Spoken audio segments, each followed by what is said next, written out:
Hello, everyone, and welcome to a new session. So I hope all of you are doing just great after the net result yesterday, right? So let's move on to a new session for today. Right, so let me begin by sharing the screen first. So I welcome you all again to Vallath, Gujrat set revision session 4, right? Let's move on to the first question. Tess of the Arbor Village, a Pure Woman is a novel by Thomas Hardy. It was published in which year? 1891, 1895, 1899, or 1897?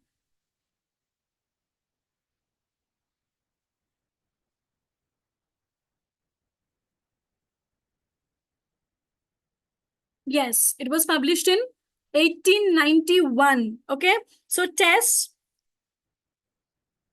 it received mixed reviews when it first appeared, in part because it challenged the sexual morals of late Victorian England. And this novel is set in an impoverished rural England, Thomas Hardy's fictional Wessex.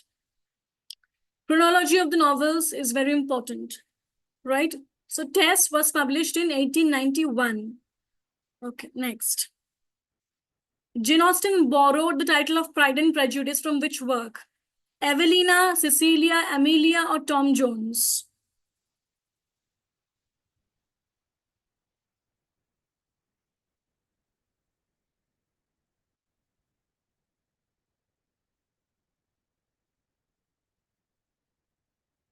From Cecilia, from Fanny Burney's Cecilia, right?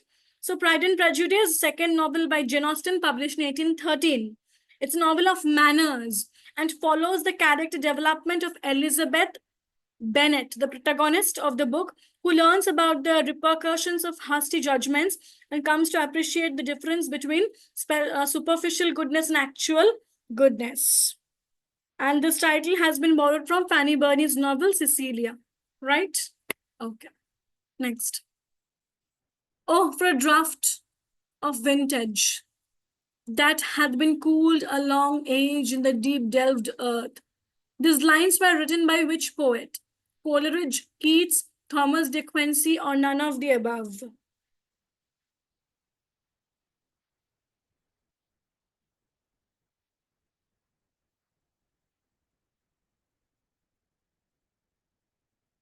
These lines were written by John Keats.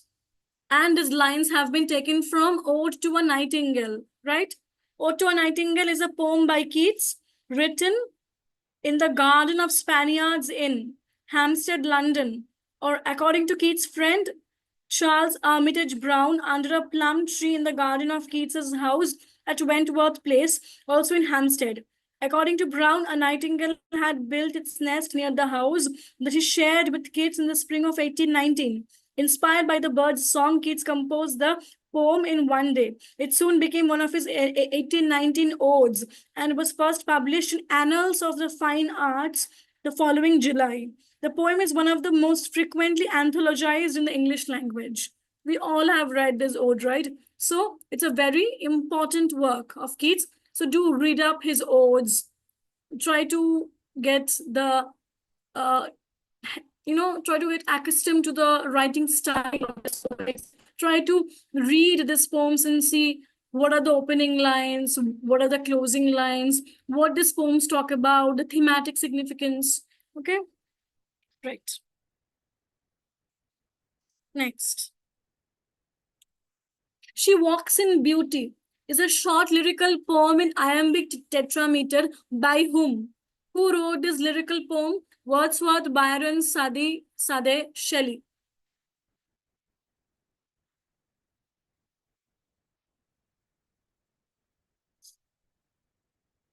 Yes, it's by Byron, right? She Walks in Beauty. It's a short lyrical poem by Byron. It starts like this. She walks in beauty, like the night of cloudless climes and starry skies, and all that's best of dark and bright meet in her aspect and her eyes, thus mellowed to that tender light which heaven to gaudy day denies. Okay, these are the opening lines of this short lyrical poem by Byron. Next. Inside the Well is an essay in three parts by whom? Who wrote this essay, Inside the Well? Henry Miller, George Orwell, William Golding, or Salman Rushdie? Who wrote this essay?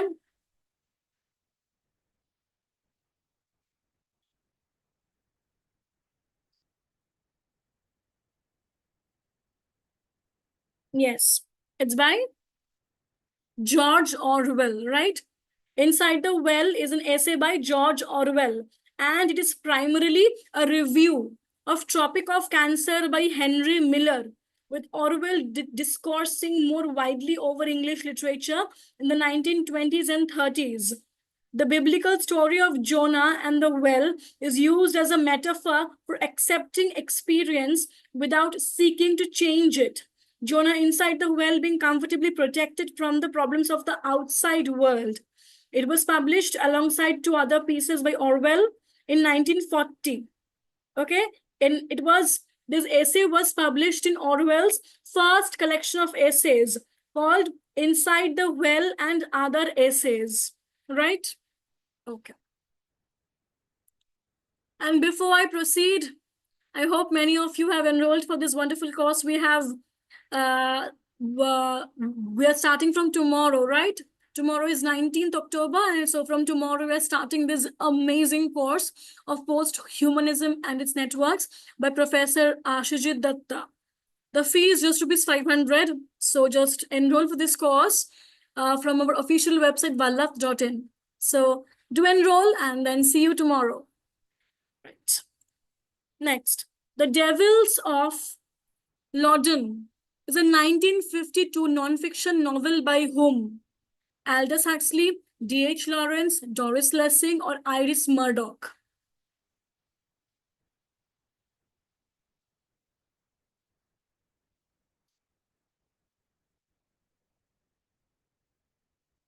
Yes, it's by Aldous Huxley. Aldous Huxley. Okay. The Devils of Loudon is a non-fiction novel by Aldous Huxley. It's a historical narrative of supposed demonic possession, religious fanaticism, sexual repression, and mass hysteria that occurred in the 17th century France surrounding unexplained events that took place in the small town of Loudon. It centers on Roman Catholic priest, urbane grandeur, and an entire convent of Ursuline nuns who allegedly became possessed by demons after Grandeur made a pact with Satan. The events led to several public exorcisms as well as executions by burning. This book, though lesser known than Huxley's other books, is considered one of his best works. And remember, it's a work of non-fiction. Okay, it's a work of non-fiction by Huxley. Next. Which novel among the following is the final novel of the Ibis Trilogy of Amitav Ghosh?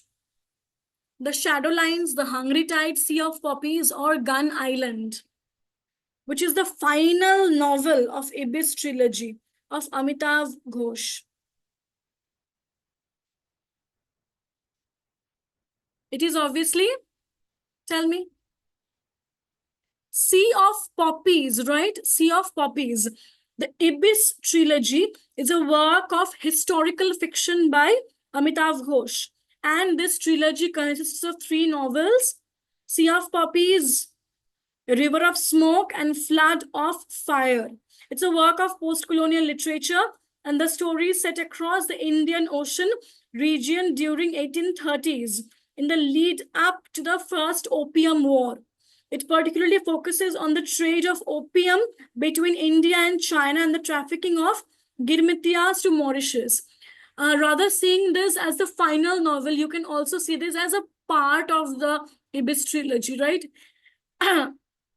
This Sea of Poppies is rather a part of this Ibis Trilogy. It's a PYQ of GSET, and I think this question is not correct, the meaning wise, because we can't really say Sea of Poppies is the final novel, right? It is rather a part of this trilogy, right? Because as we can see, Sea of Poppies came in 2008, then in 2011 came River of Smoke, and finally came actually Flood of Fire, right? So it is not really the final novel, but obviously it's a part of the trilogy, right? It's a part of the Ibis Trilogy of Amitav Ghosh, which talks about the opium trade, across the Indian Ocean, right? The Golden Gate is the first novel by poet and novelist Dash Vikram Seth, Salman Rushdie, Anita Desai, or none of the above. Who wrote The Golden Gate?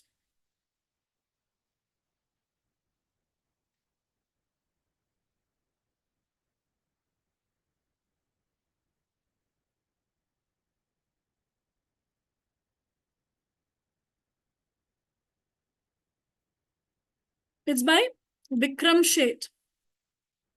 The Golden Gate is a novel in verse by Vikram Seth, and it was inspired by Charles Johnston's translation of Pushkin's Eugene Onegin. This work was inspired by the translation of Pushkin's Eugene Onegin. It's a novel in verse, right, by Vikram Seth. The English Teacher is a dash novel by R.K. Narayan. What's the year of publication of this novel? 1940, 45, 49, or 51? Years are very, very, very important. As you all know, questions of chronology are a must in all exams, right? So be very careful.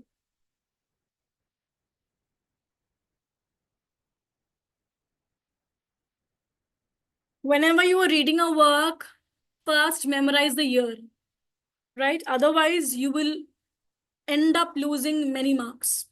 Be very careful about the years. So, The English Teacher is a 1945 novel by R.K. Narayan. And it's a part of series of novels and collection of short stories set in Malgudi.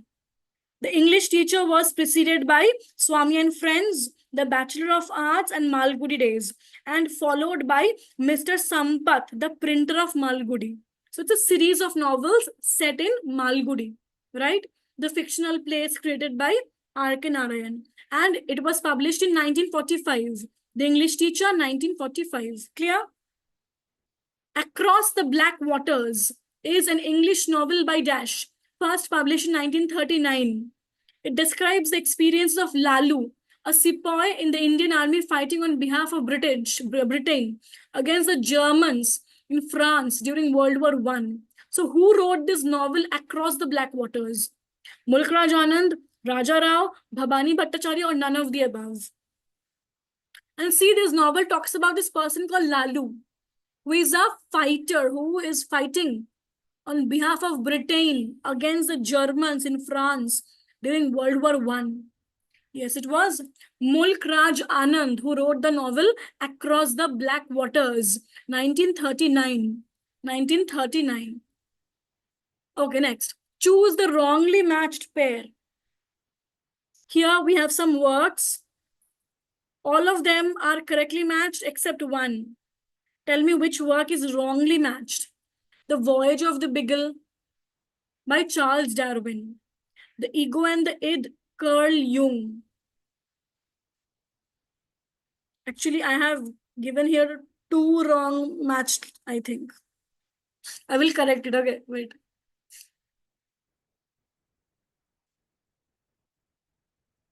I will correct it. Because here, I think I have given you two wrongly matched. Wait.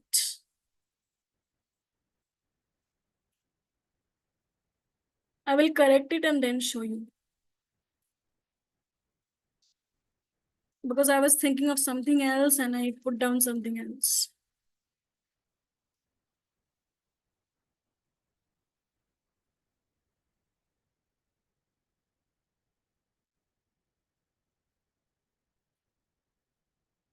How are you all doing, by the way, after the result? Many of you are very happy, I know. Many of you got JRF, right? So, yes.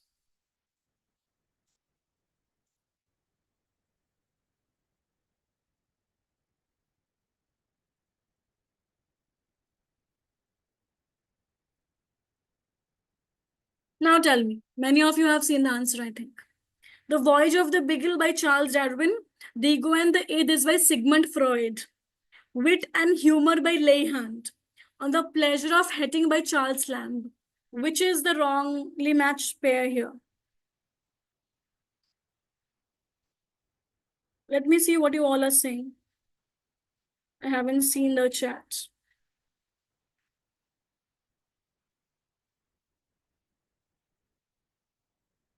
Yes.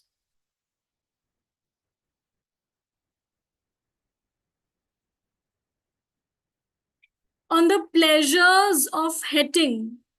It's a work by Hazlitt, not Lamb. Got it? Because The Voyage of the Beagle is by Charles Darwin, The Ego and the Id is by Sigmund Freud, Wit and Humor is by Leigh Hunt, but On the Pleasure of Hating, it's not by Lamb, it's by Hazlitt. So that's the wrongly matched pair. Okay, the other pairs are perfect. On the Pleasure of Hating is by Hazlitt. Good. Are you all happy with the questions? Great. And before I leave you all, do consider about enrolling in our course, Posthumanism, which is starting from tomorrow by Professor Datta. The fee is only rupees 500, and you will get many PDFs to read about this and lifetime access to the lectures of this professor, right? Okay. So that's all from my side for tonight. I hope you guys like the session, right? Great. And from Monday, we are starting our NET series for December. We're starting a series for December NET exam. So those of you who are preparing for December NET exam, do attend the sessions, all right? Yes. Do attend our NET sessions from Monday onwards. We will also keep doing set sessions, right? And don't get confused with the last question. The Voyage of the Beagle by Charles Darwin, The Ego and the Id by Freud, and On the Pleasure of Hating is by Hazlitt. That was the wrongly matched pair, okay? Yes, it's a certificate course. The posthumanism course, it's a certificate course. We will give you a certificate at the end of the program, right? All right, guys. See you on Monday. Bye. Take care. Good night.